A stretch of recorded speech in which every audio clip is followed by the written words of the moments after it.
Alors on est ici à Metz-en-Couture dans le verger ruchier. Alors expliquez-nous un peu cette initiative. Cette initiative est issue d'un legs que nous a fait une personne il y a de ça 3 ans maintenant, en nous léguant ce terrain d'environ 2000 m², qui était initialement dédié à des petites parcelles de jardin. D'ailleurs, ça s'appelle les petites parts.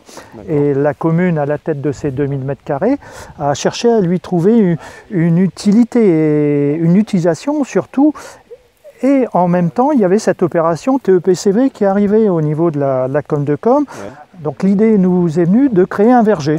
Vous voyez, ici, il y a 18 arbres de plantés, issus de l'opération Plantons le décor, des espèces fruitières uniquement régionales. Fort de ce verger, on s'est dit, mais pourquoi n'y adosserait-on pas un rucher? Et l'idée est partie comme ça, fruitier, abeilles. C'est un même combat, j'oserais dire quelque part, et ça va dans le droit fil de la reconquête, si on peut parler comme ça, de notre environnement. Ouais. En fait, les ruches complètent un peu les arbres fruitiers avec la pollinisation. Tout à fait. D'un côté, les abeilles pollinisent, c'est-à-dire facilitent la fructification, et d'un autre côté, les arbres fruitiers, par leurs fleurs, permettent aux abeilles d'y venir chercher leur nectar, entre guillemets. J'ai oublié de vous préciser le nom de ce verger aussi, le verger des œillettes. Alors les œillettes, il faut savoir ici, lors de la Seconde Guerre mondiale, c'était un terrain qui était aussi dédié à la culture de l'œillette. L'œillette, c'est quelque chose qui ressemble à un coquelicot, un pavot, dont on extrayait l'huile des graines que ça produisait pour à la fois s'en servir pour l'assaisonnement des salades, mais aussi des lampes à huile qu'il y avait à cette époque-là, grande période de restriction. Très bien. Bonjour Jean-Luc Capon. Bonjour. Alors vous êtes conseiller municipal, vous êtes très attaché à l'environnement et vous vous occupez entre autres du verger, c'est ça? Oui. Je m'occupe un peu de la plantation, de la reprise. Donc l'année dernière c'était un printemps, un été assez sec, très chaud, donc il a fallu arroser abondamment pour la reprise. Donc là, les arbres, ils sont assez jeunes, on va dire. Donc, il s'agit, pour le moment, c'est de l'entretien plus que... Oui, de l'entretien. Et puis là, on les laisse prendre un peu. Donc, là, ils commencent juste à donner des fruits un peu, mais c'est pas le but de l'instant, c'est l'enracinement et puis pour qu'ils repartent un bon départ.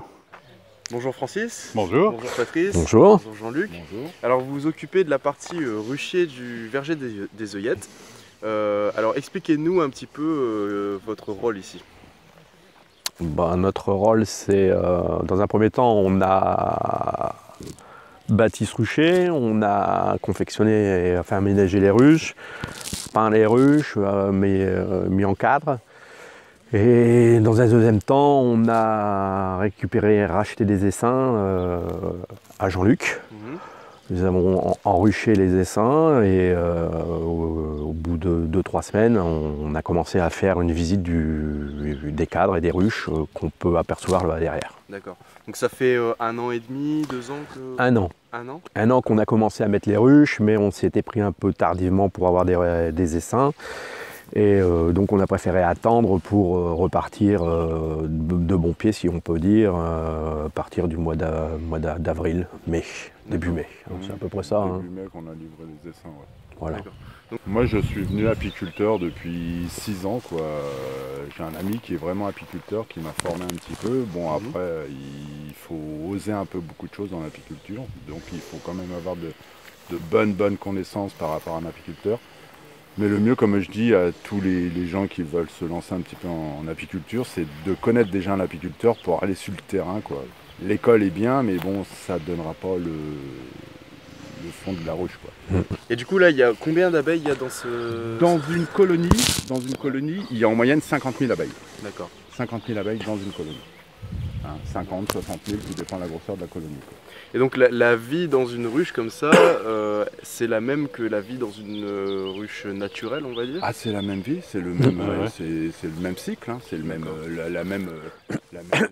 Même durée de vie, même durée de vie, le même cycle. Il y a toujours une reine, il n'y a pas plus de reines quand ils sont à l'extérieur. Il y a toujours une reine par colonie, il y a toujours des bourdons, il y a toujours des abeilles.